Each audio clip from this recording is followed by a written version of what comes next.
Desde los primeros compases de la historia humana, el acto de respirar ha permanecido tan evidente que su misma obviedad lo hizo invisible. Sin embargo, en los anales más reservados de las escuelas de misterio, se declara que ninguna función constituye una clave tan directa para descifrar la relación íntima entre el microcosmos y el presente tratado.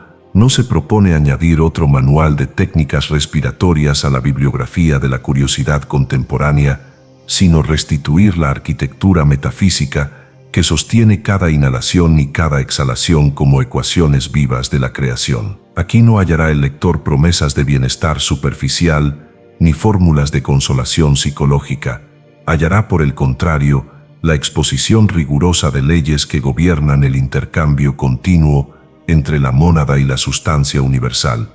Leyes que, comprendidas y aplicadas, redirigen el vector de la conciencia desde la dispersión hacia la unidad autoluminosa. Este volumen se construye sobre la premisa de que el aliento, lejos de limitarse a la dinámica pulmonar, es el cauce por el cual fluyen las 7 emanaciones primordiales del Logos, los ritmos del Brahman Shia y los sellos que fijan el destino post-mortem de la entidad pensante. Cada capítulo despliega, con la precisión que exige la ciencia oculta, los diagramas que vinculan la pausa respiratoria con la temporalidad, la proporción aureolada del ritmo con la mecánica de los manvantaras y la reversión del ciclo inhalatorio con la inversión de la fuerza involutiva que arrastró al hombre fuera de su centro. Se revisan asimismo los ritos arcaicos mediante los cuales una fraternidad legítima puede transmitir el fuego interno por insuflación, y se revelan, en la medida que el juramento iniciático lo consiente,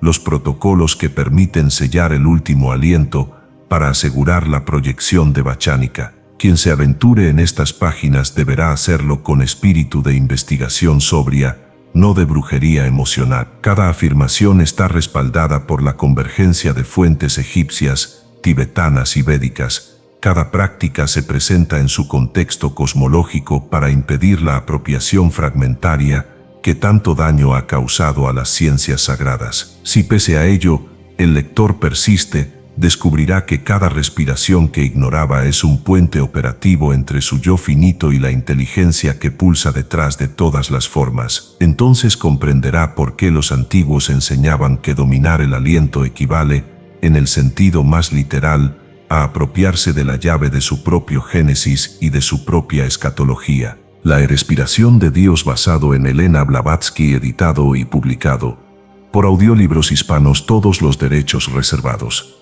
Hemos notado que más del 80% que visitan nuestro canal no está suscrito. Puede apoyar este proyecto presionando el botón de suscribirse y dándole me gusta al video. Gracias por inspirarnos en seguir creando más y mejor contenido para ti.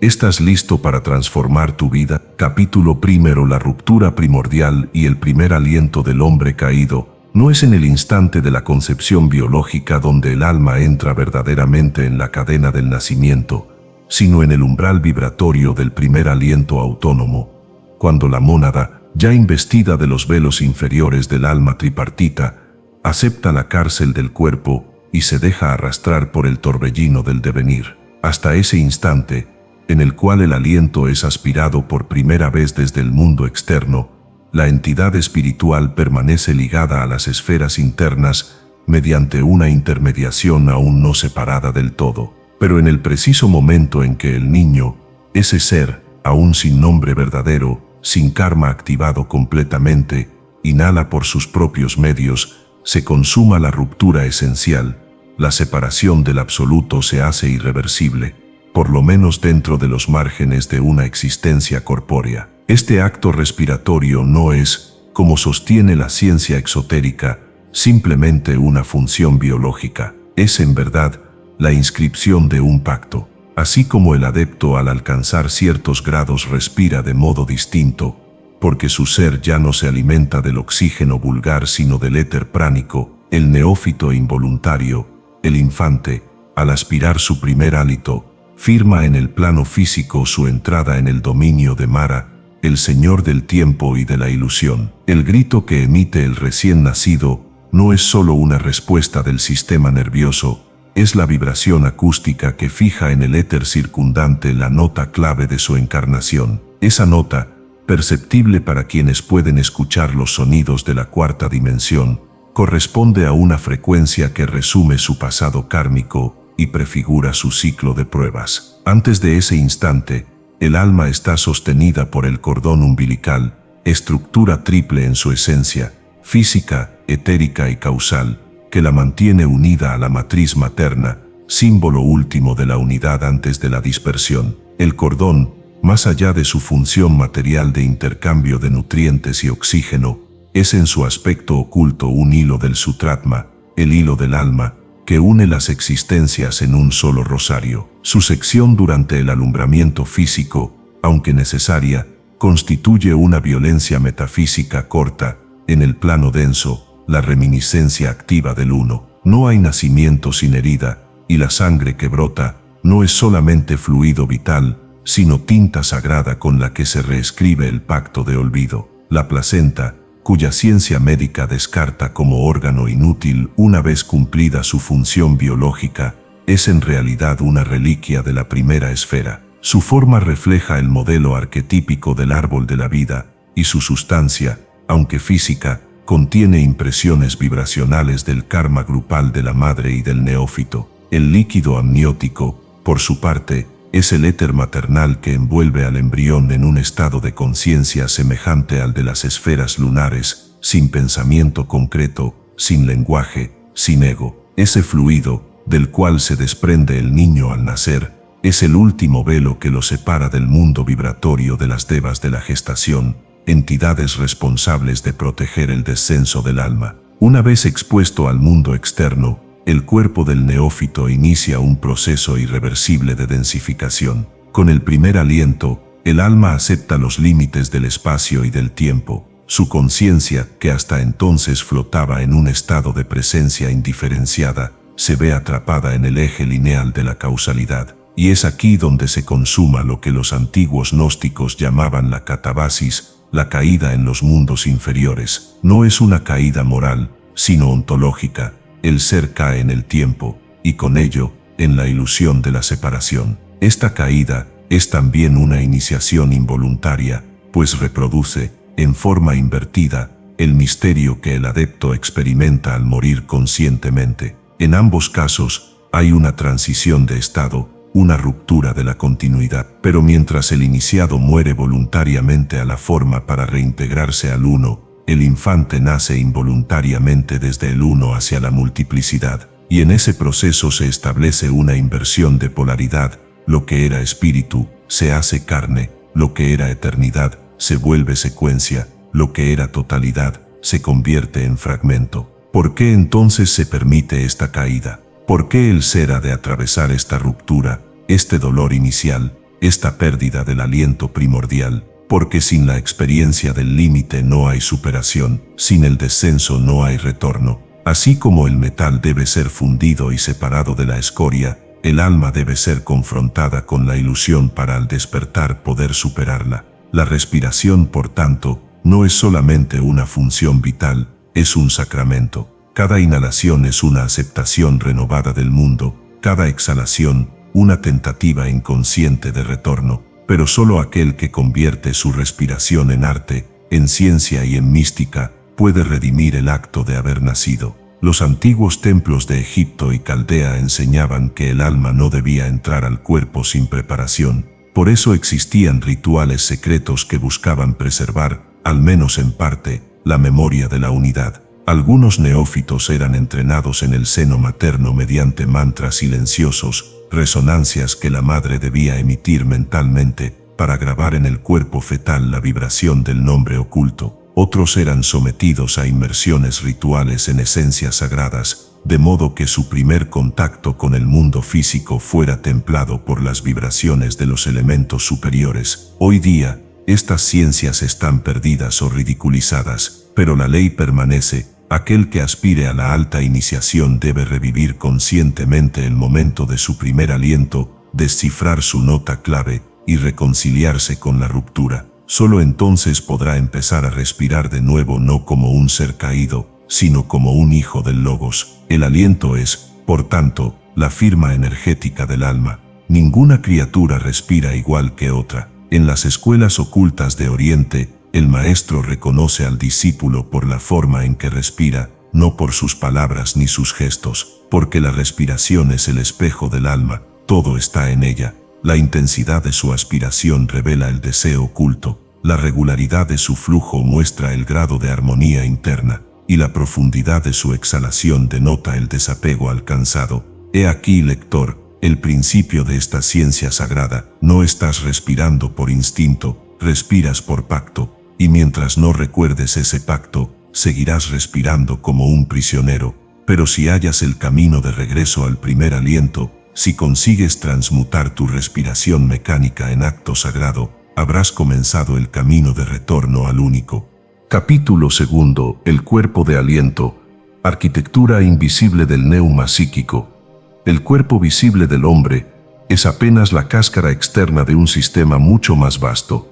Una arquitectura sutil que sostiene, informa y regula su existencia entera, aun cuando él permanezca inconsciente de ella. Este cuerpo sutil, que los hierogramas egipcios llamaban Ka, y que en otras tradiciones ha sido traducido, con mayor o menor precisión, como cuerpo espiritual, vehículo etérico o forma respirante, constituye el molde arquetípico sobre el cual se edifica la vida encarnada. Pero lo que la profanidad ignora, y lo que incluso muchos esoteristas malformados solo sospechan con vagas intuiciones, es que este cuerpo no vive por sí mismo, respira, y su respiración no se limita a la inhalación del aire vulgar, sino que constituye una absorción constante de las energías invisibles del cosmos, a través de canales secretos, cuya existencia aún permanece oculta para los sentidos ordinarios. Estos canales, que la sabiduría índica ha denominado nadis, no son nervios, ni vasos, ni filamentos materiales, son líneas de fuerza, senderos de transmisión energética, proyecciones del éter que conectan los centros internos del ser con las regiones superiores de la vida universal. El más conocido de estos canales es el Sushumna, que corre por el eje central del cuerpo, alineado con la columna vertebral, pero situado en un plano más sutil, invisible al ojo físico, aunque detectable para aquellos cuya percepción ha sido purificada por el entrenamiento oculto. A cada lado del Sushumna fluyen Ida y Pingala, corrientes gemelas que simbolizan los polos lunares y solares del ser humano, y cuya alternancia rítmica gobierna la totalidad de la respiración interior. Es fundamental aquí establecer una diferenciación rigurosa entre los términos que, por ignorancia o superficialidad, suelen usarse como sinónimos: aire, aliento, soplo y vida. El aire es el elemento físico, compuesto de gases conocidos: oxígeno, nitrógeno, dióxido de carbono, etc., y perceptible por los sentidos externos. Es el vehículo inferior, la sombra densa de una realidad más elevada. El aliento, en cambio, es la manifestación interna de la función respiratoria, el movimiento que conecta el mundo exterior con el mundo interior, no solo en lo fisiológico, sino en lo metafísico. El soplo, o en su versión griega, pneuma, en sánscrito, prancha, en hebreo, ruach, es la fuerza vital que se canaliza a través del aliento, pero que no depende de él. Es anterior, más sutil, más determinante. Finalmente, la vida es el principio que anima, sostiene y dirige la totalidad del ser. No es energía, no es movimiento, no es vibración, es voluntad creación, proveniente del logos. El error de la ciencia profana ha sido reducir la vida a una función bioquímica, y el error de muchas escuelas pseudoesotéricas ha sido elevar el prancha a categoría de divinidad, ignorando que éste no es sino un servidor del espíritu. El prancha es a la vida lo que la luz solar es al fuego central del cosmos, su expresión periférica, y como tal, puede ser manipulado, absorbido, dirigido, pero no creado, por el hombre. El cuerpo de aliento, el Ka, es el instrumento que permite esa interacción. Sin él, la carne sería inerte, y el alma, espectadora sin vínculo. Este cuerpo espiritual respirante posee sus propios órganos, sus propios sistemas de regulación, y sus propios ritmos, así como los pulmones del cuerpo físico se expanden y contraen. También el Ka respira, se dilata y se contrae conforme a las fuerzas que lo atraviesan, pero su ritmo no está determinado por la voluntad física ni por el automatismo biológico, sino por la armonía entre los pensamientos, las emociones y la intención central del alma.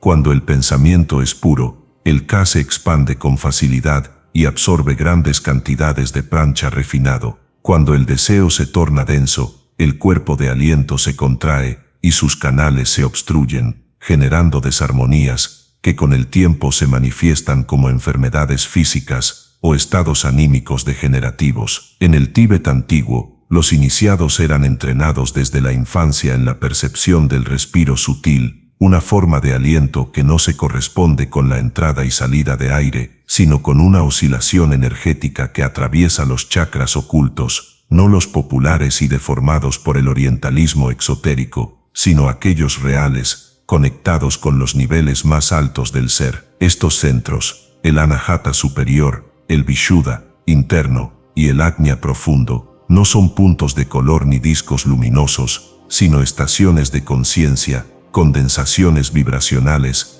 que permiten el paso de las energías superiores hacia los planos más densos. El entrenamiento consistía en mover la conciencia desde el aire físico hacia el soplo interno, hasta que el cuerpo físico se volvía innecesario como punto de referencia para la experiencia de vida. La respiración del Ka no requiere pulmones, pero sí requiere pureza. De ahí que todos los textos de alquimia interna insistan en la necesidad de la castidad, del pensamiento claro, del habla veraz, porque todo ello afecta la calidad del prancha que se absorbe y distribuye. Una palabra impura, una mentira, un pensamiento contaminado por el odio o el deseo egoísta, envenena no solo el cuerpo astral, sino también la respiración del cuerpo de aliento, y cuando éste se intoxica, la conciencia queda atrapada en los planos más bajos del deseo. No es posible dominar la respiración oculta sin antes haber purificado los vehículos del alma. Quien aspire a despertar los canales del Ka sin haber limpiado su vida de impurezas internas, no hará sino abrir portales a fuerzas que lo destruirán. Por ello, las antiguas escuelas de misterios imponían años de silencio y autoobservación antes de enseñar siquiera las primeras fórmulas respiratorias, porque cada inhalación del prancha divino es también una responsabilidad. No se puede respirar fuego sin ser consumido por él.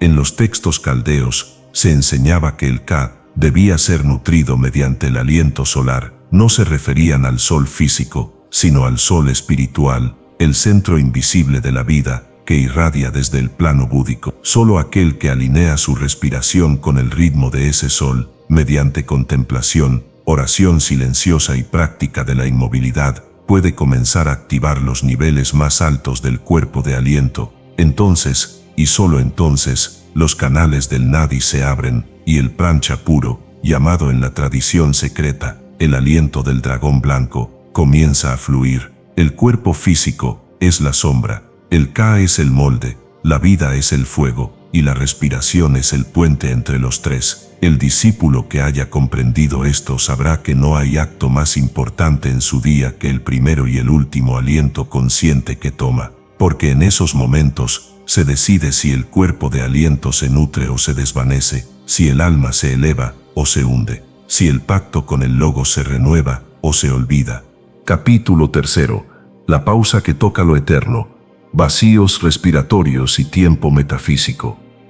En el despliegue de la respiración humana, el ojo no entrenado solo percibe dos movimientos evidentes, inhalar y exhalar. Sin embargo, para la conciencia esotérica, estos dos gestos apenas configuran el movimiento superficial del alma encarnada. La clave secreta, el punto donde la realidad visible se disuelve en lo invisible, reside no en el aliento mismo, sino en lo que ocurre entre los alientos. En esos intersticios, imperceptibles para el pensamiento profano, pero luminosos para el ojo del iniciado, se encuentra la grieta que comunica este mundo con los mundos superiores, porque allí, en el instante sin aliento, se detiene el flujo del tiempo psicológico y se abre el pasaje hacia el eterno presente que sostiene todos los estados de existencia. Esta pausa, conocida entre los yogis solares como kumpaka neutral, no es el mismo vacío que provoca la detención forzada del aire. No se trata de una apnea fisiológica, ni de un simple retraso respiratorio. Se trata de un momento de suspensión que no es ni voluntario ni involuntario, sino supravoluntario.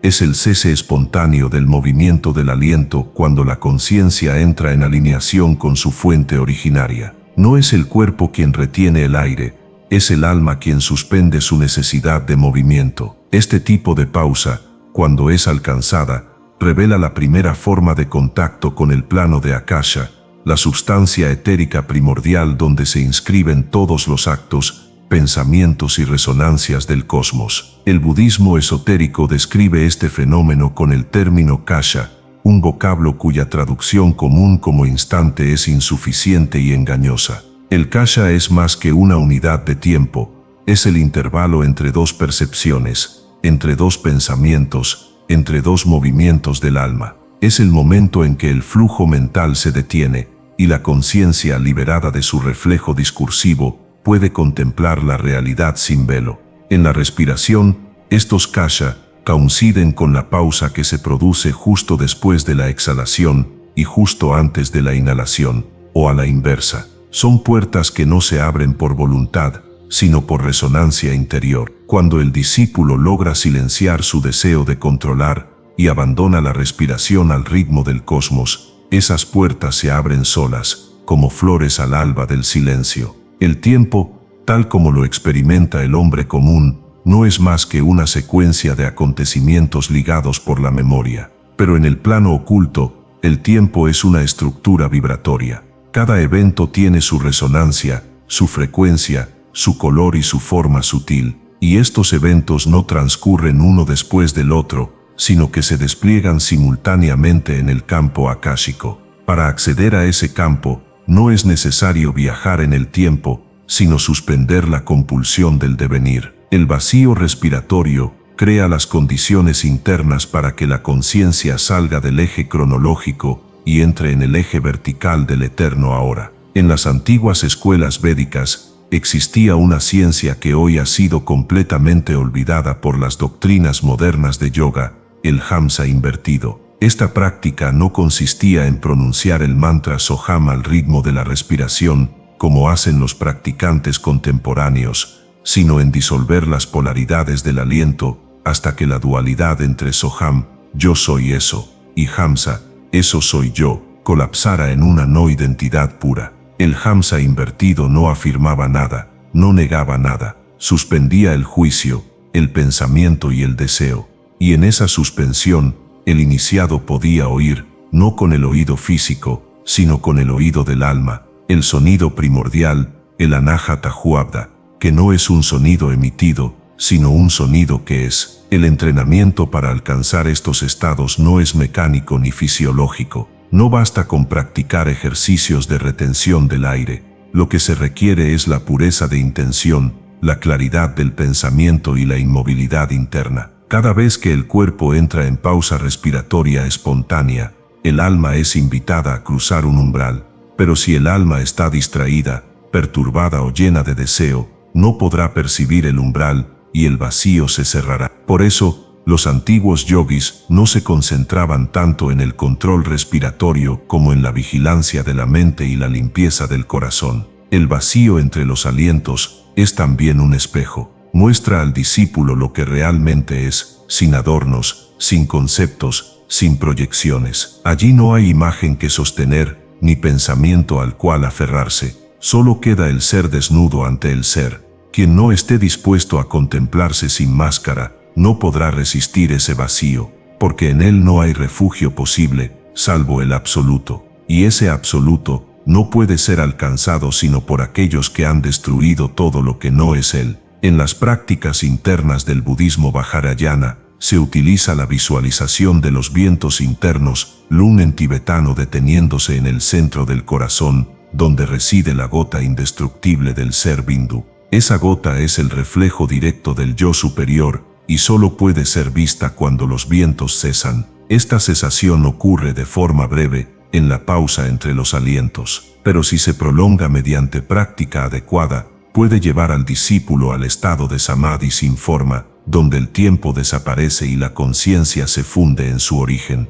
Quien ha experimentado ese estado ya no respira como antes. Su respiración se vuelve más lenta, más profunda, más consciente. No necesita tanto aire porque se nutre del pracha puro y porque su conciencia ya no se aferra al movimiento externo. Vive más en el intervalo que en el acto, y es en ese intervalo donde se forja el destino del alma. El iniciado sabe que toda verdadera transformación ocurre en el vacío, no en el movimiento, sino en la suspensión del movimiento. Así como el silencio entre las notas da sentido a la música, el vacío entre los alientos da sentido a la vida. Cada pausa respiratoria es una oportunidad para volver al origen, para recordar lo que se ha olvidado, para escuchar lo que solo puede decirse en la no palabra. Y así, lector, te invito a que observes tu próxima respiración no como un acto físico, sino como un rito. No te apresures a inhalar ni a exhalar. Permite que la pausa se manifieste.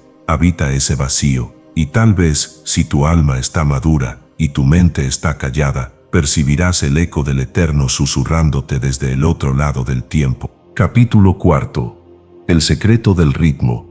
Respiración y arquitectura de los universos, todo en el cosmos, desde la más imperceptible vibración subatómica hasta el giro de las galaxias, está sometido a una ley universal inalterable, la ley del ritmo. Nada permanece estático. Todo pulsa, todo oscila, todo se contrae y se expande conforme a un arquetipo oculto que no es solo vibracional, sino inteligentemente geométrico. Lo que los sabios antiguos comprendieron, y que la ciencia moderna apenas empieza a sospechar, es que esa pulsación cósmica no es distinta de la respiración humana. El hombre, microcosmos viviente, reproduce en su soplo la respiración del Brahman Chia, el huevo del mundo. Respirar, por tanto, no es simplemente mantener el cuerpo vivo, es sintonizarse con la respiración de Brahman mismo, el arquitecto del universo manifestado. En los textos más arcaicos del Vedanta, se dice que Brahma respira una vez, y en ese aliento se produce un Manvantara, la duración de una creación completa. Cuando exhala, el universo se expande.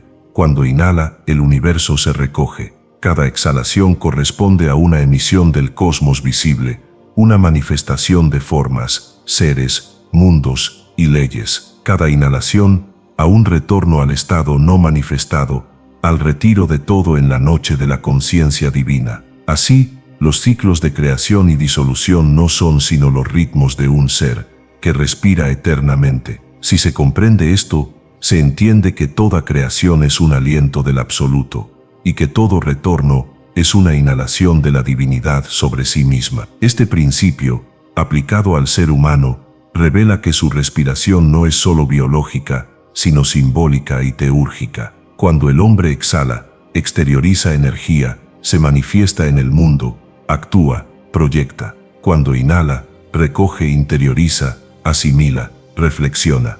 Pero más allá de esta interpretación básica, existe un patrón oculto en la duración de cada ciclo respiratorio, un patrón que, si es respetado, permite al alma entrar en resonancia con el ritmo universal. Este patrón no es arbitrario, ni cultural, ni estético. Tiene su raíz en proporciones sagradas, codificadas desde los albores del tiempo. La duración ideal del ciclo respiratorio del neófito teúrgico, que no es el hombre profano, ni el adepto consumado, sino el aspirante consciente al misterio, está basada en la proporción áurea, que es la expresión matemática más cercana a la armonía del cosmos. La proporción 1.2.1.6.1.8, que regula la espiral de las galaxias, el crecimiento de las hojas, la estructura del ADN y la arquitectura de los templos antiguos, también rige la relación entre inhalación, retención,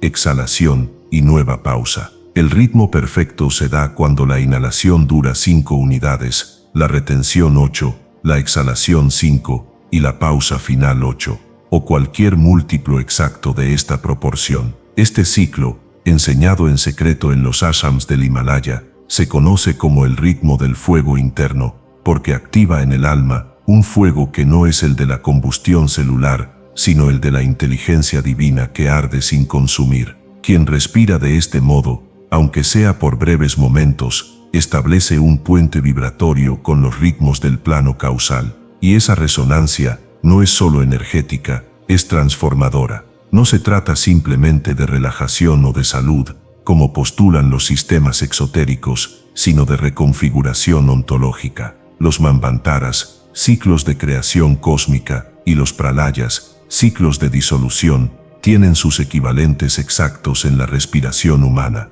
El manvantara es el ciclo de actividad consciente, la exhalación de la energía vital hacia el mundo. El pralaya es la suspensión, la inhalación y el silencio. Cada día de Brahma contiene 1000 ciclos de creación, cada noche otros tantos de retorno. Así también, el neófito que practica la respiración consciente durante 1000 ciclos al día, aproximadamente cada 2 minutos, durante 33 horas teóricas, lo que en práctica espiritual se codifica como el día simbólico, está realizando un reflejo exacto del ritmo de Brahma. Esta práctica, llevada a cabo durante 12 años lunares, ciclo de Surya Siddhanta, permite reconstruir el templo interno y abrir el canal directo con el fuego del nous. El ritmo respiratorio teúrgico también regula el flujo de los tattvas, las vibraciones elementales del éter, que entran y salen del campo áurico. Cada tattva, akasa, vayu,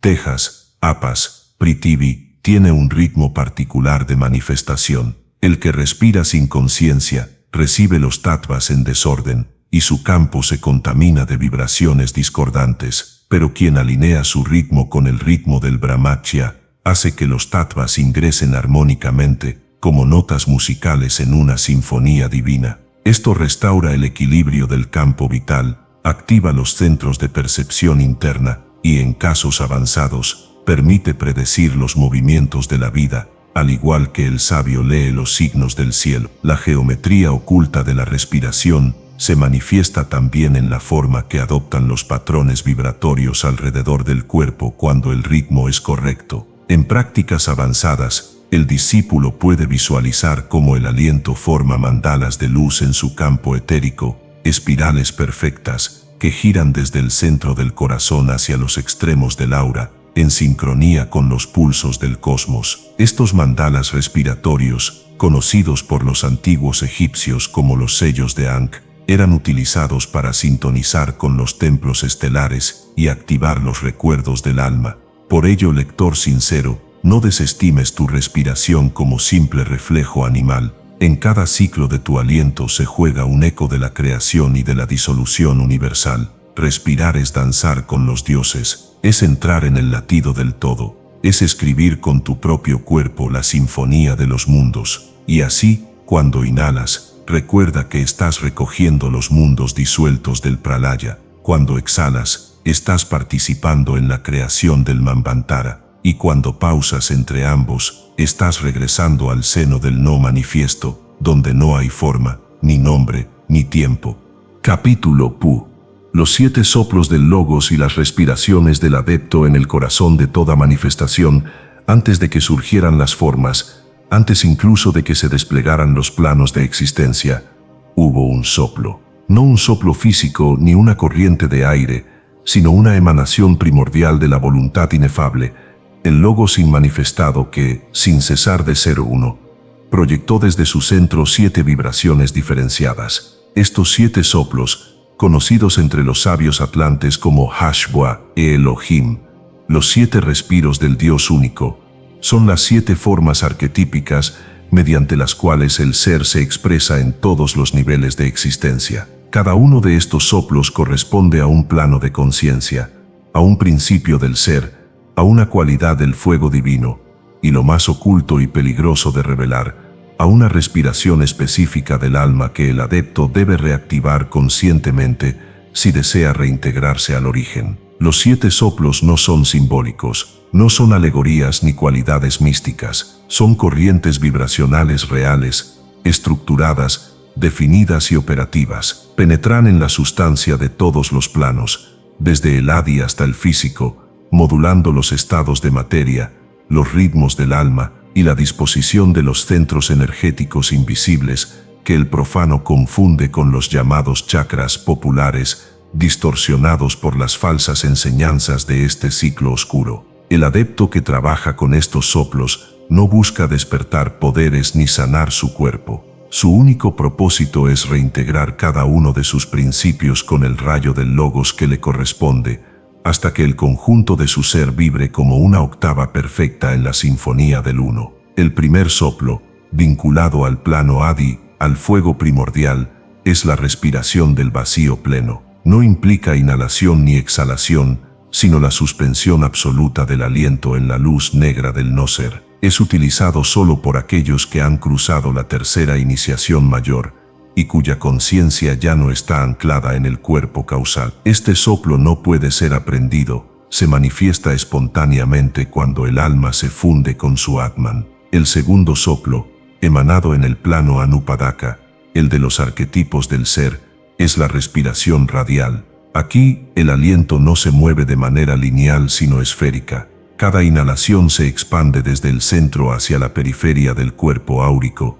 Cada exhalación regresa en espiral concéntrica al corazón sutil. Esta respiración permite al adepto anclarse en su centro monádico y proyectar su conciencia más allá del plano del pensamiento abstracto. Se practica en los retiros internos de Kalapa mediante un mudra oculto que activa el anillo de Shambhala. El tercer soplo corresponde al plano átmico y es llamado la respiración de la columna. En ella, el aliento asciende y desciende por el canal interno del Sushumna real, no el anatómico ni el imaginado, llevando la energía de la voluntad superior a través de los 7 centros del cuerpo oculto. Esta práctica solo puede ejecutarse cuando el vehículo etérico ha sido purificado y fortalecido por el fuego de la disciplina interna. Esta respiración genera un sonido silencioso, percibido como un zumbido de alta frecuencia en el centro del cráneo, y es signo inequívoco del despertar del principio átmico.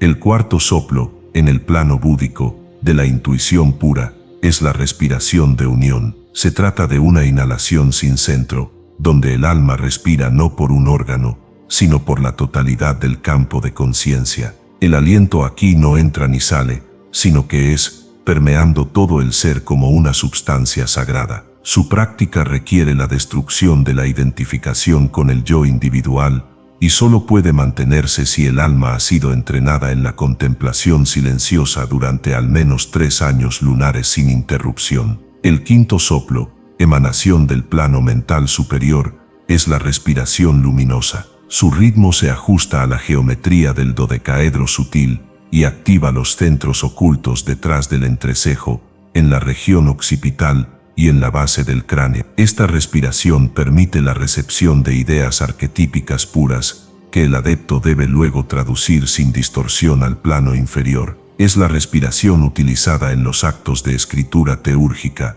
de transmisión sagrada y de comunicación no verbal entre iniciados. El sexto soplo, relacionado con el plano astral superior, es la respiración de las aguas. Se trata de un aliento ondulante que fluctúa como las mareas, sincronizado con los ritmos lunares internos. Esta respiración equilibra el principio emocional superior y permite la limpieza de los deseos inferiores que aún puedan perturbar el cuerpo astral del adepto. En los retiros de Kalapa, este tipo de respiración es practicado durante la hora exacta de tránsito lunar y requiere la contemplación simultánea de una figura geométrica líquida llamada el sigilo del lago imperturbable. Finalmente, el séptimo soplo, emanación que se concreta en el plano físico etérico, es la respiración del verbo encarnado. Aquí, el aliento se sincroniza con el sonido interno, de modo que cada respiración invoca una cualidad vibratoria del logos. Esta respiración es rítmica, sonora, y se acompaña de fórmulas selladas, mantras no pronunciados, sino pensados desde el ombligo hasta el paladar superior. Su dominio permite al adepto canalizar las energías más densas del logos hacia el mundo físico, generando actos de poder que pueden modificar la materia, sanar o transformar vibraciones colectivas. Para alinear estos 7 soplos con los 7 centros ocultos, no los chakras adulterados por las doctrinas modernas, sino los verdaderos sellos de los planos internos. El adepto debe realizar una práctica combinada que une respiración mudra, visualización geométrica y contemplación. Cada centro responde a un tipo de soplo y no se activa por concentración sino por sintonización. Estos centros, distribuidos en el campo etérico como vértices de un heptágono no euclidiano, son portales hacia los 7 rayos del Logos, y su apertura secuencial transforma el cuerpo en un templo viviente. Así, lector, comprenderás que no todas las respiraciones son iguales. No basta con respirar conscientemente, es necesario respirar con ciencia, con ritual, con conciencia de los planos y los principios. Cada soplo puede ser una invocación al Uno, si se ejecuta con precisión y devoción, o este puede ser un suspiro perdido en la ignorancia, si se vive sin comprensión. Y tú, respiras como un eco del Logos, o como una hoja arrastrada por el viento del deseo. Capítulo 6. La respiración como lenguaje. El aliento y la no palabra sagrada. El hombre cree que comunica a través de palabras, sonidos articulados que al agruparse conforme a convenciones, transmiten significados. Sin embargo, la realidad oculta es otra. Antes del lenguaje hablado, antes incluso del pensamiento verbal, existía una forma pura de comunicación, una invocación directa entre la conciencia y el principio, el lenguaje del aliento. La respiración no es solamente una función fisiológica, ni siquiera únicamente un medio de absorción de energía vital.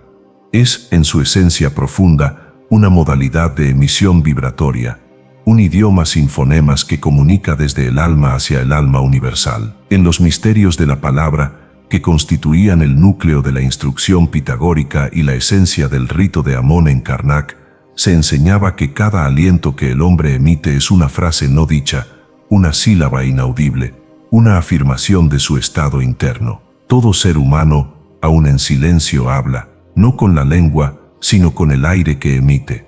El aliento está cargado de intención, de ritmo, de forma sutil. La mónada, en su estado original, no se comunicaba por palabras, sino por impulsos respiratorios que eran percibidos por las otras mónadas como comprensiones inmediatas. Este idioma, anterior al verbo, no ha desaparecido, ha quedado sepultado en los pliegues de la conciencia profunda, y solo el adepto que ha purificado su mente puede recordarlo. Los sabios de la tradición atlante conocían este idioma del aliento, lo llamaban el soplo mental interno, y afirmaban que fue la lengua de los primeros constructores, los manasaputras, antes de que el lenguaje se fragmentara en formas. Fue este idioma el que dio lugar a los mantras arcaicos, los sonidos raíz que no provienen de invención humana, sino de la imitación directa de ciertas vibraciones cósmicas percibidas durante estados de absorción espiritual. Así nacieron los Visha mantras, semillas sonoras, como Aum,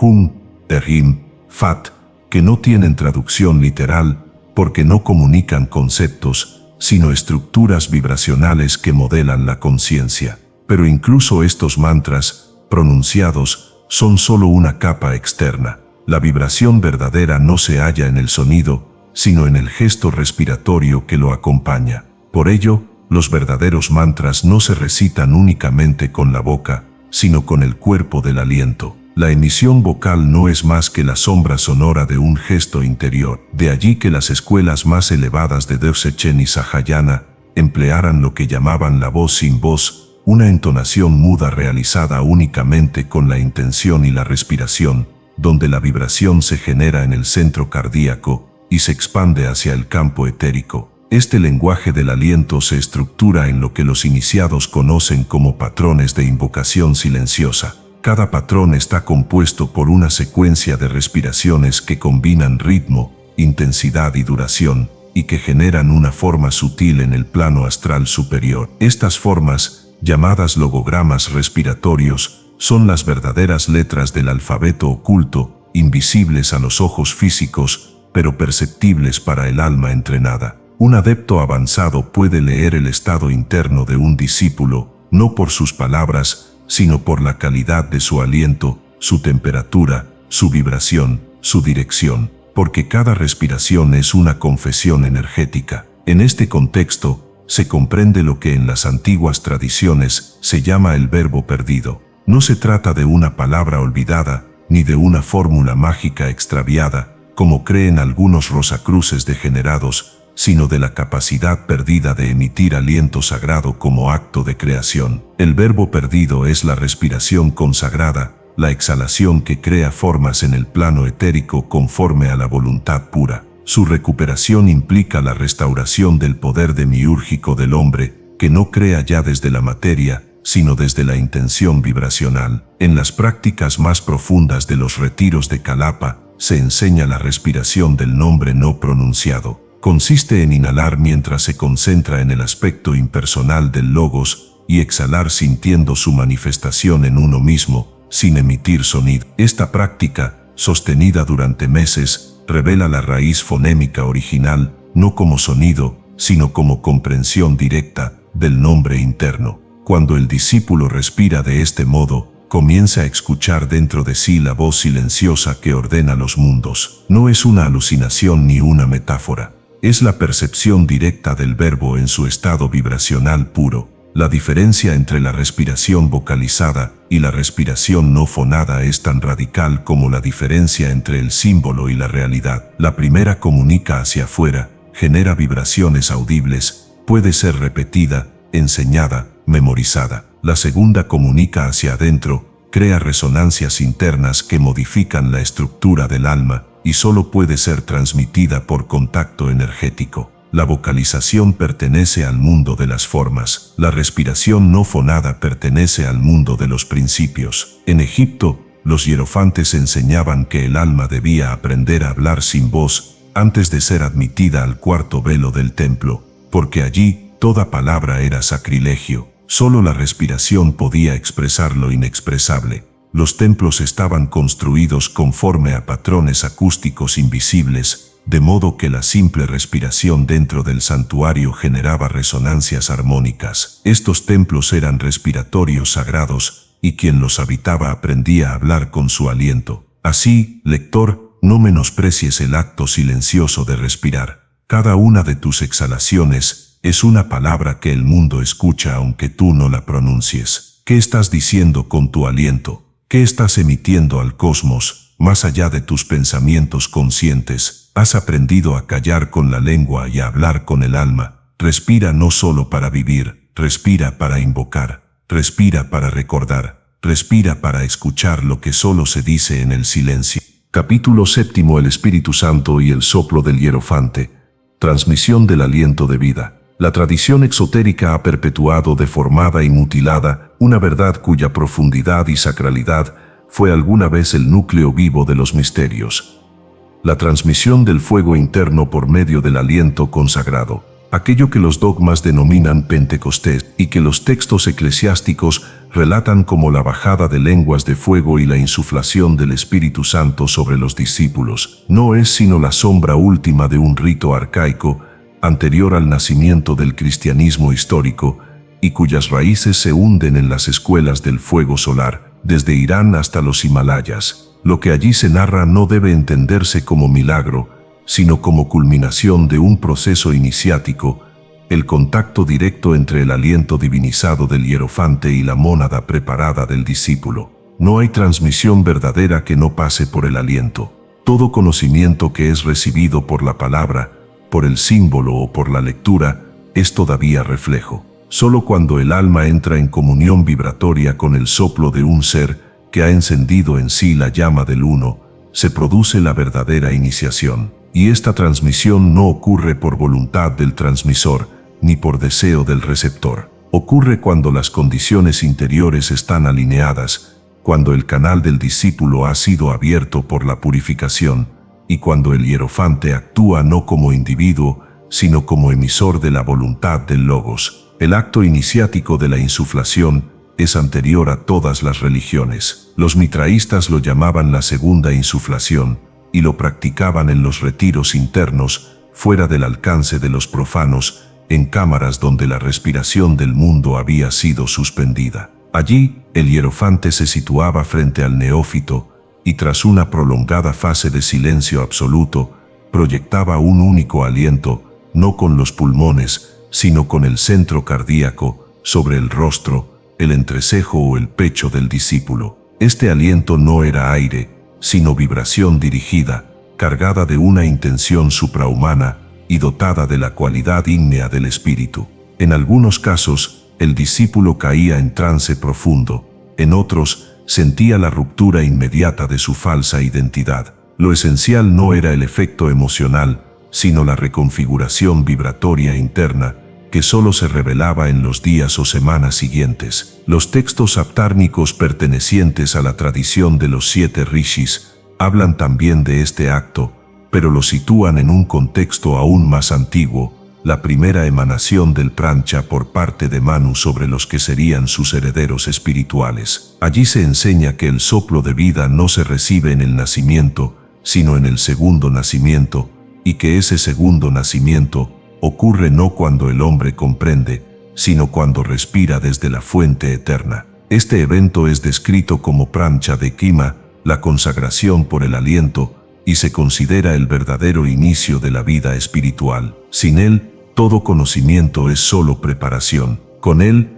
la vida misma se torna maestra. Pero este acto ha sido confundido, degradado y finalmente olvidado. La insuflación apostólica, tal como aparece en los textos canónicos, es un pálido eco de lo que en verdad fue un gesto iniciático arcaico. Cuando el supuesto Cristo resucitado insufla sobre sus discípulos el Espíritu Santo, los evangelios están velando una verdad esotérica, la de la transmisión de la vibración del adepto perfecto hacia sus herederos conscientes. Pero la forma en que esta escena ha sido interpretada, como símbolo moral o como milagro inexplicable, ha matado su esencia. Lo que en verdad ocurrió fue un acto de teurgia respiratoria, el Logos insuflando en vasos preparados el fuego de su corriente vital. El Espíritu Santo, así comprendido, no es una tercera persona trinitaria, sino el fuego del aliento universal, el prancha en su forma solarizada,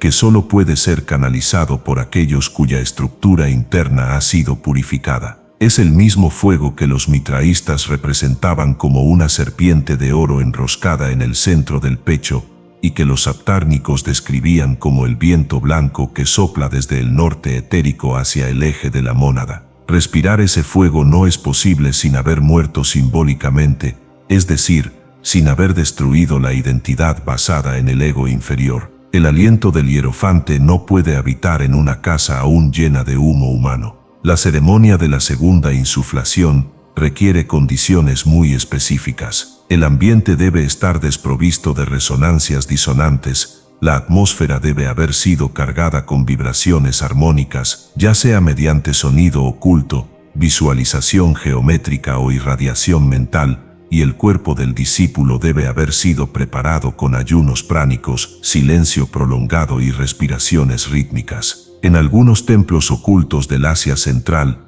esta ceremonia se realizaba solo en los equinoccios, cuando la puerta solar permitía una alineación entre el plano causal del adepto y el campo áurico del neófito. Durante el rito, no se pronuncia palabra alguna. Todo se realiza con respiración dirigida. El hierofante emite 3 tipos de soplo: el soplo de purificación, el soplo de encendido y el soplo de unión. El primero disuelve las vibraciones discordantes, el segundo activa el centro del alma, el tercero establece el canal permanente entre el ser superior del discípulo y el foco del Logos. Desde ese momento, el iniciado ya no respira por sí mismo, sino que su aliento es parte del ritmo del alma del mundo. La transmisión por aliento es irreversible. Una vez recibido, el fuego no puede ser extinguido, aunque el discípulo caiga. Permanecerá como chispa oculta, como fuego latente, esperando ser reavivado. Y esa chispa, si es cultivada con rectitud, puede convertirse en antorcha capaz de iluminar a otros. Por ello, lector, si alguna vez sientes en tu pecho una respiración que no es tuya, un aliento que te recorre sin que tú lo generes, no temas. Podría ser la memoria de tu antigua iniciación, o la cercanía de un maestro que desea insuflarte el fuego. Detén tu mente, silencia tu voz, y deja que el espíritu sople donde quiere. Capítulo 8: Detener el tiempo.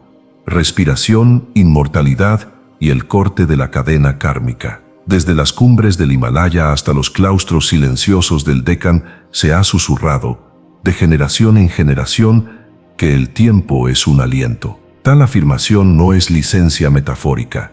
Es una descripción técnica del tejido mismo de la existencia fenoménica. El devenir, esa sucesión de instantes que la mente profana experimenta como antes y después, se mantiene gracias a una concatenación incesante de actos de percepción llamados en la psicología esotérica skandhas. Cada vez que la conciencia respira, y la respiración aquí trasciende lo pulmonar, actualiza una porción de su pasado, legitima un proyecto para su futuro y preserva la inercia de su identidad ilusoria. Si se logra suspender ese aliento matriz, los skandhas quedan sin soporte, el engranaje kármico se desacopla y el tiempo, en cuanto experiencia lineal, se apaga como lámpara sin aceite. Los registros secretos de varias fraternidades tibetanas designan esta operación con el nombre de suspensión del tiempo interno. El término no alude a un fenómeno externo, pues las montañas continúan su orografía y los astros perseveran en sus órbitas,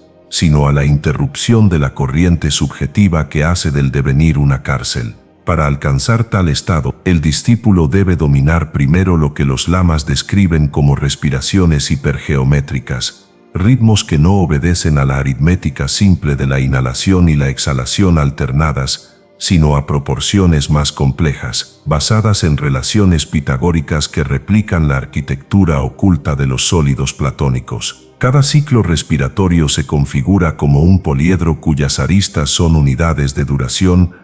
Al sellarse la última arista surge un instante de suspensión absoluta, el vértice metafísico, donde la conciencia puede deslizarse fuera de la malla temporal. Para comprender el mecanismo conviene recordar que el tiempo no existe independientemente de la conciencia que lo vivencia. Los tratados Sankhya establecen que Kala es una modalidad de la mente, no un principio autónomo. Cuando la mente sostiene su serie de representaciones, el tiempo fluye. Cuando su actividad se coagula, el flujo cesa. Ahora bien, la respiración es la llave que vincula el movimiento mental con el circuito vital. Un ritmo respiratorio común mantiene estable la velocidad de los pitis, pero si ese ritmo se alarga, se acorta y se suspende siguiendo una geometría determinada, las representaciones internas se vuelven discontinuas, los pitis se desintegran, y los skandhas se desordenan como cuentas sin hilo. En tal coyuntura, la cadena kármica no encuentra plataforma donde anclar su impulso, y la conciencia se asoma a la atemporalidad. El procedimiento comienza con una fase preliminar denominada punti suamana, apaciguamiento de las fluctuaciones. El aspirante aislado en celda oscura reduce su respiración hasta la cuarta parte de su ritmo ordinario.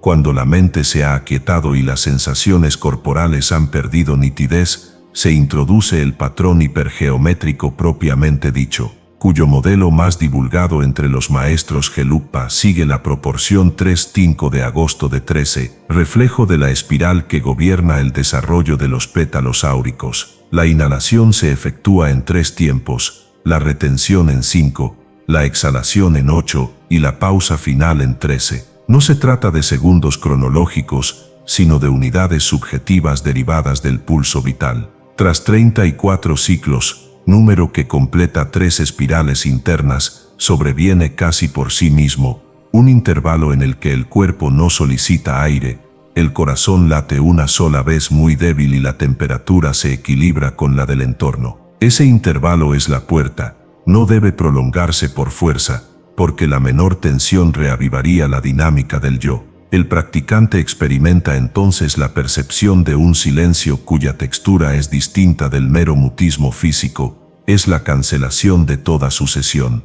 En ese estado, los recuerdos, las expectativas y las emociones no se fusionan ni se alternan, simplemente no poseen dónde manifestarse. El tiempo psicológico ha sido desmantelado. De mantenerse dicho vacío durante 7 respiraciones potenciales, cifra que equivale a la circunferencia completa del aura causal, el adepto graba una cuña en la corriente kármica, y aunque al retornar a la vigilia la cronología externa se imponga de nuevo, algo irreparable ha ocurrido, el encadenamiento de causa y efecto, ya no opera de modo automático. Las escrituras tántricas advierten, sin embargo, que esta fractura no implica la eliminación del karma acumulado, sino la transformación de su soporte. Las impresiones latentes continúan existiendo, pero su relación con la conciencia ha cambiado, son vistas como objetos, no como identidad. Al contemplarlas desde la pausa intemporal, el adepto puede resolverlas con discernimiento en vez de revivirlas compulsivamente. Así se explica la acción paradójica del inmortal: actúa en el mundo, pero no es arrastrado por él, precede cada gesto con el recuerdo de aquel vacío donde ningún gesto es necesario. Tal es el poder que la respiración hipergeométrica confiere. No concede longevidad celular, pues la materia sigue su ciclo, pero otorga la experiencia real de la inmortalidad, que consiste en morar en lo que no nace ni muere. Existen variantes de la técnica. En algunos ashrams del Kangchen-yunga se utiliza la proporción 4-7 de noviembre de 18, inspirada en la estructura del Sri Yantra. En otros se prefiere la serie 2 de marzo, 5 de agosto, por su simplicidad, pero todas coinciden en el momento crucial: detener por 1 o 2 latidos la respiración de forma totalmente pasiva, sin voluntad de detenerla. Cuando esa detención es auténtica, el practicante percibe un sonido agudo que no vibra en el oído físico, es la reverberación del Huabda Brahman en el oído interno. Aun cuando el aliento vuelva a fluir, ese sonido permanece como testimonio de que la mente ha tocado el umbral de lo eterno. Los riesgos son reales. Si se fuerza la suspensión sin la pureza previa, la energía contenida en los canales sutiles revienta como agua represada y provoca desórdenes nerviosos, perturbaciones psíquicas o, en casos extremos, ruptura prematura del hilo vital. Por esta razón, la práctica no se confía sino a quienes han demostrado ecuanimidad, disciplina y desapego. Tampoco se persigue la repetición frecuente del fenómeno. Basta una sola experiencia genuina para que el eje kármico se flexibilice. A partir de ahí, el discípulo debe cultivar la atención en medio de la vida ordinaria, respondiendo a cada estímulo sin adhesión, llevando a cada inspiración y exhalación estas palabras silenciosas: esto pasa, yo soy antes del paso. Algunos relatos hagiográficos refieren casos de lamas que, habiendo dominado por completo la suspensión del tiempo interno, se desvanecieron de la percepción común durante días, y al regresar mostraron signos de rejuvenecimiento. No se debe deducir de ello que hayan revertido el envejecimiento biológico. Lo que ocurrió es que al negar alimento a la conciencia temporal, el desgaste psicosomático se redujo, mas la maquinaria celular siguió su curso. La inmortalidad buscada no es la permanencia de la forma, sino la conciencia ininterrumpida a través de todas las formas. El adepto que corta la cadena kármica deja de ser fulano o mengano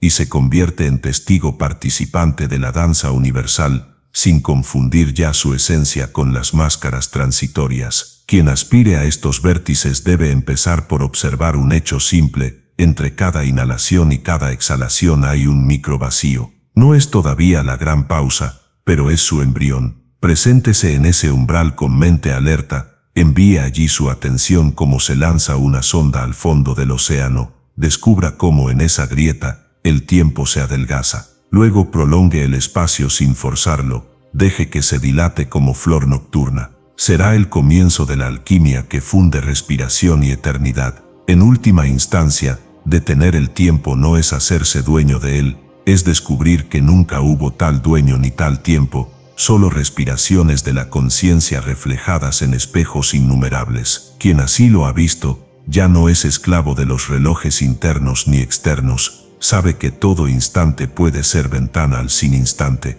y desde esa certeza puede servir al mundo sin ser devorado por él, caminar entre hombres y dioses con la ligereza de quien porta, en el secreto de su pecho, el soplo imperecedero de ahora absoluto.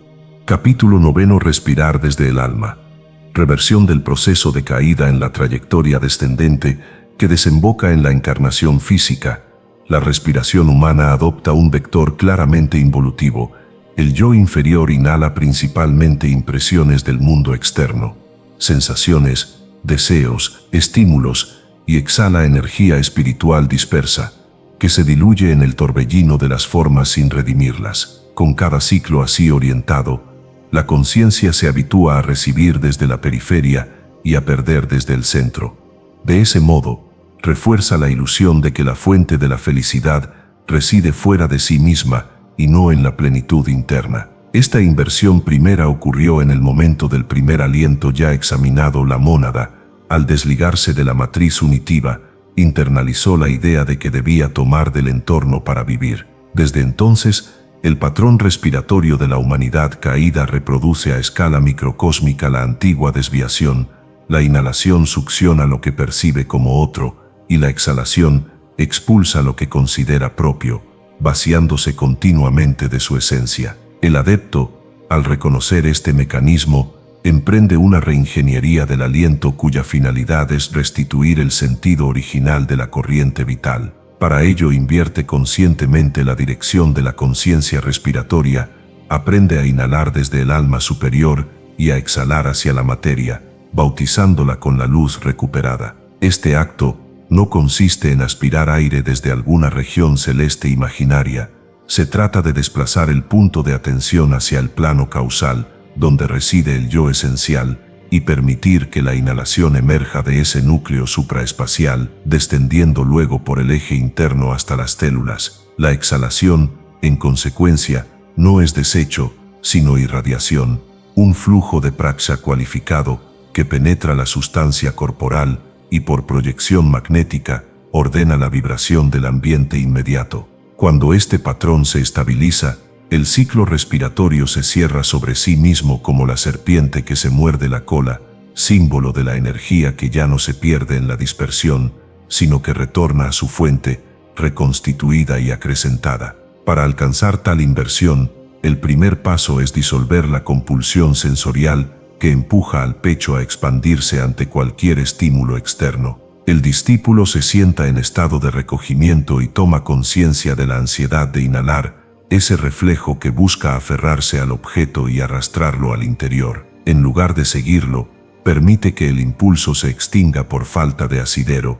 Cuando el pecho finalmente se relaja, brota desde lo profundo un aliento suave que no procede de los pulmones, sino de una región que los textos upanishádicos denominan Invita-Yakasya, el espacio del corazón. Esa corriente ascendente penetra la cabeza, desciende por la médula y vuelve a ascender formando un bucle luminoso. El practicante percibe entonces que ha respirado sin tomar nada, ha permitido que el aliento brotase desde la plenitud en lugar de aspirar desde la carencia. Una vez reconocido ese flujo, se introduce la fase de irradiación consciente. Durante la exhalación, en vez de abandonar pasivamente el aire, el adepto dirige el aliento impregnado de luz hacia las corrientes sanguíneas, los nervios y finalmente las partículas del entorno. No existe tensión ni esfuerzo, la radiación se produce como un desbordamiento natural de la plenitud recién contactada. Así cada egreso respiratorio se convierte en acto sacerdotal,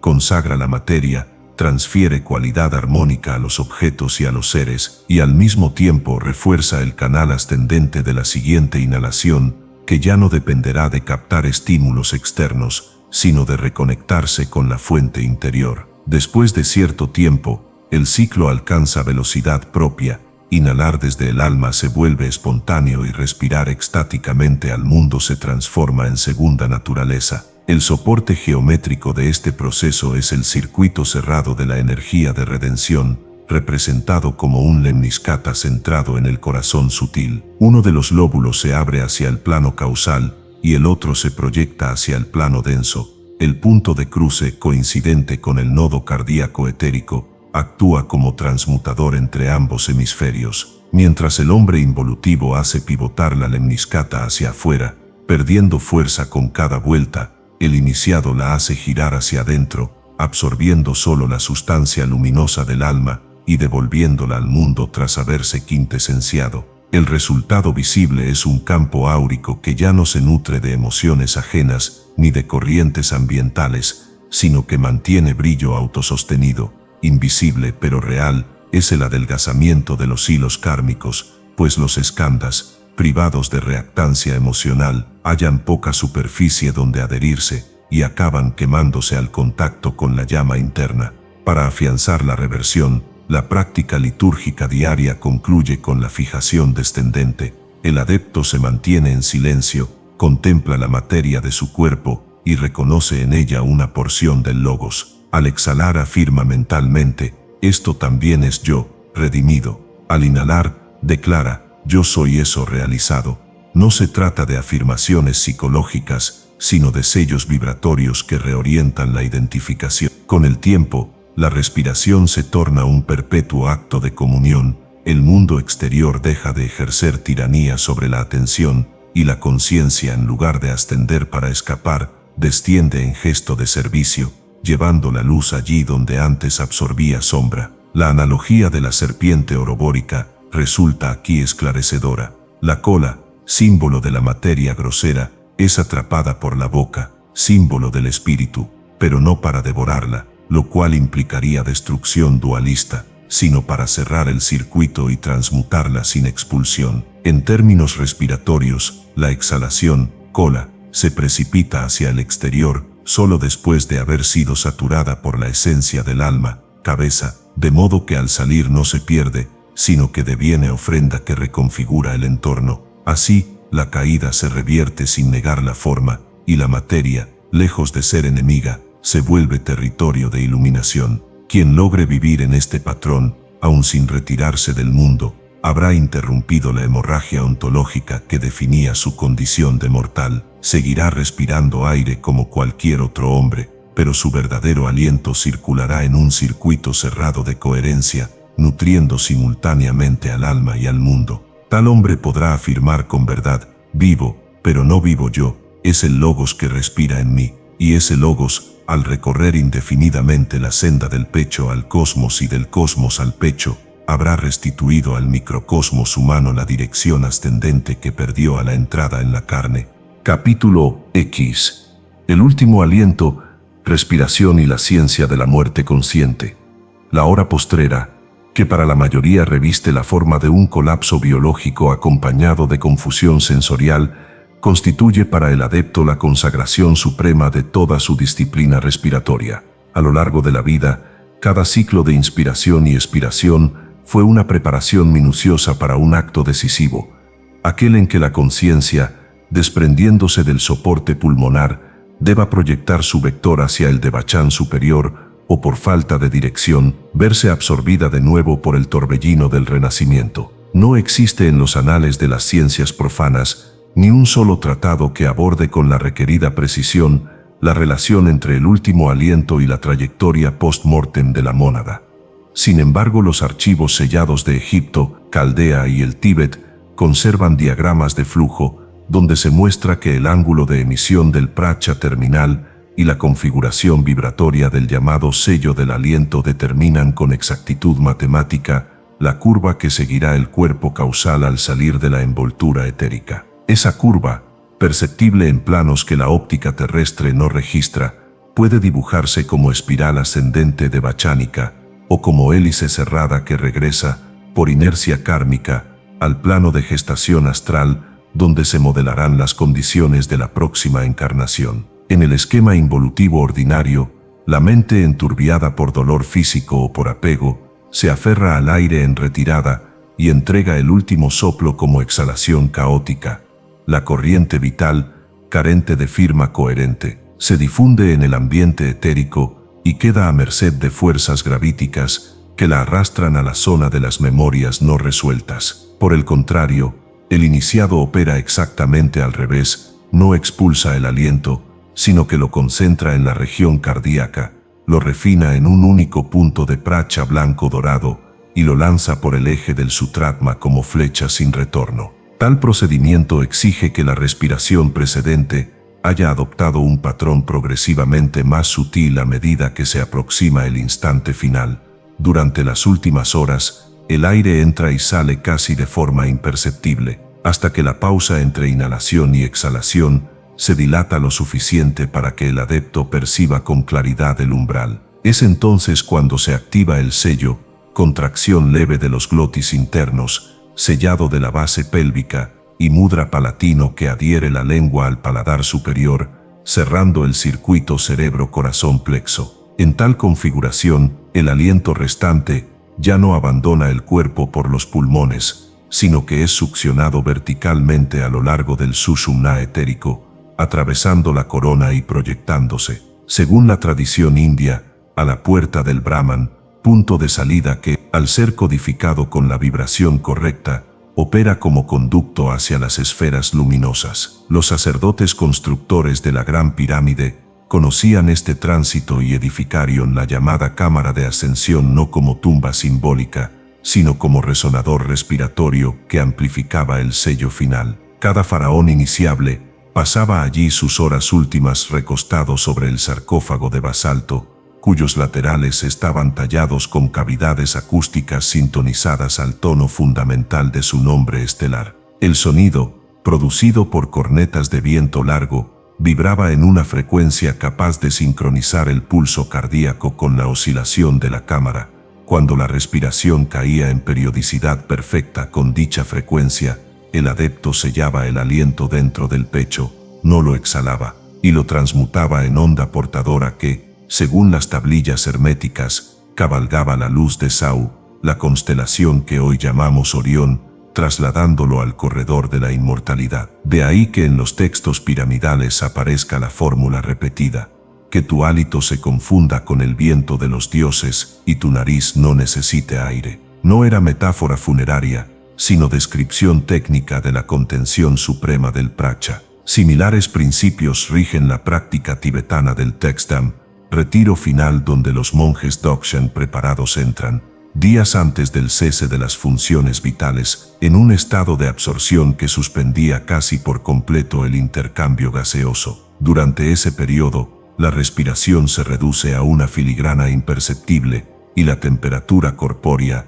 se mantiene gracias a la combustión interna de Hetum Mo, el fuego psíquico que aporta energía sin requerir oxígeno externo. Cuando llega la hora, el maestro guía pronuncia la sílaba semilla correspondiente a la esencia kármica del practicante. Escuchándola no con los oídos físicos, sino con la conciencia, retiene el débil soplo que aún circula y lo concentra en la gota indestructible del corazón. En el instante siguiente, ocurre la liberación prescindiendo de exhalación, la conciencia se dilata fuera del cuerpo y los signos externos de muerte, rigidez, lividez, tardan días en aparecer, pues el vínculo vital se retiró de modo tan limpio que la descomposición celular queda retardada. Los testigos suelen encontrar el cadáver sin olor, con rostro sereno, y en casos extremos, con reducción volumétrica del cuerpo, fenómeno llamado Sharira Shrinking, que indica que una parte de la masa se sublimó junto con el pracha. El sello del aliento posee, según las escuelas de misterio, una codificación vibratoria trina, timbre, dirección y intención. El timbre es la frecuencia particular del pracha, moldeada durante años mediante vocalizaciones internas y respiraciones rítmicas. La dirección es el vector psicofísico que apunta al polo preseleccionado del devachan, pues existen estratos de dicha región adecuados a la cualidad de cada alma, y la intención, el componente noético puro que designa el motivo último del viaje. Cuando esos tres parámetros se hallan en coherencia, el aliento deviene contraseña que abre la esfera correspondiente. Si uno de ellos falla, la conciencia divaga por niveles intermedios y acaba reintegrándose a la rueda de renacimientos. De ahí la insistencia de los antiguos manuales teúrgicos en que el adepto recite mentalmente, en los momentos que preceden al tránsito, la fórmula de autoidentificación. Yo soy la puerta y el viento, en mí se abre el camino, en mí se cierra. Tal frase repetida con plena atención durante los últimos 100 latidos actúa como calibrador del sello. No se pronuncia con los labios, que para entonces ya no articulan con claridad, sino con la respiración misma, que vibra en fortísimo silencio. El aire que queda atrapado entre pulmones y tráquea resuena en la cavidad craneal como campana sutil. Al cruzar el punto de no retorno, el sonido se extingue, y con él todo sentido de localización. Pero la mónada, marca por el sello, reconoce inmediatamente la vía luminosa que emerge delante. Si la sigue, entra en la diagonal ascendente que conduce al devachan superior. Desde allí contemplará su vida recién terminada como espejismo transitorio, integrará sus lecciones y permanecerá, durante la duración adecuada, fuera de la necesidad del renacimiento. La ciencia moderna, incapaz de rastrear la huella de ese aliento que no es aire, diagnosticará paro cardiorrespiratorio, desconociendo que la respiración verdadera ya se prolonga más allá del espectro electromagnético medible. Sin herramientas para capturar la onda hiperlumínica, declarará la muerte sin saber que la fiesta espiritual acaba de comenzar en otra octava. Solo los clarividentes entrenados perciben un fino filamento de luz que se desgaja del núcleo craneano y asciende con impulso helicoidal, semejante a la trayectoria que describen las semillas de arce al caer, pero invertida, sube, no desciende. Esa órbita helicoidal es el eco externo del código impreso por el sello del aliento, la estela que la conciencia deja al partir y que se disuelve a los pocos minutos. Cuanto más centrado fue el practicante, más vertical y rápida la ascensión. Cuanto más confundido, más la espiral se abre y deriva tangencialmente hacia planos intermedios. Para el discípulo aún vivo, la meditación más provechosa consiste en ensayar, sin riesgo vital, la miniatura de ese acto definitivo. Cada noche, antes del sueño, retenga gentilmente la última exhalación, condúzcala hasta la gota del corazón y deje que la conciencia se hunda en la pausa que precede a la siguiente inhalación automática. Si logra mantenerse lúcido en ese hiato, habrá simulado en microcosmos la muerte consciente y el sueño que le siga reproducirá, en clave onírica, la travesía de Bachánica. De esta manera, noche tras noche, graba en sus tejidos etéricos la memoria operativa del tránsito, de modo que al llegar el día genuino, el acto no resultará desconocido ni terrorífico, sino tan natural como pasar de vigilia a sueño, con la salvedad de que el despertar acontecerá en esferas de más alta música. He aquí, pues, la culminación de cuanto hemos expuesto. Respirar no era tan solo vivir, sino preparar el morir, y morir, para quien odres nuevos se labró, no es cesar, sino soplar hacia adentro un viento que ya no retornará vacío. La cadena kármica se cierra o se rompe en ese instante, el destino del aliento perdura. Por ello cuida tu inspiración, dignifica tu exhalación y sobre todo, custodia el último aliento como se guarda una gema rarísima. Él dictará el rumbo de tu eternidad inmediata. Quien, a la postre, despida la vida como quien entrega un tesoro y no como quien suelta un desecho, podrá mirar, desde la ribera luminosa, la corriente del Sainsara sin que ésta lo arrastre de nuevo. Tagdá, diría la estrofa final del libro de los muertos tibetano, el viento del Dharma y el viento del mundo se habrán juntado, y siendo uno, no soplarán más.